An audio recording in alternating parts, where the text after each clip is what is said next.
In this video, I'll guide you through how you can download and install Zoho Books on Windows. So what you need to do is go and search for the Microsoft Store. So just start typing and click on the Microsoft Store. Once you're here, go ahead and search for Zoho. And here you should see Zoho Books. You can go ahead and click on their app. Alternatively, click enter and you'll be able to view all of their applications. So I'm going to download Zoho Books. We can click on it.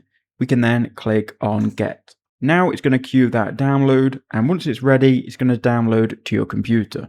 So now it's downloaded. As you can see, it is installing. So we'll wait for this to go to 100. And now you can see it has been downloaded. You can go and open it from here, but if you exit out of this, you will then be able to find Zoho Books. So if you just search for it on your computer, you can see we've got it here. Click on it, it will then open the app. From here, you can either go ahead and sign up or sign into your Zoho account. I hope that video helped.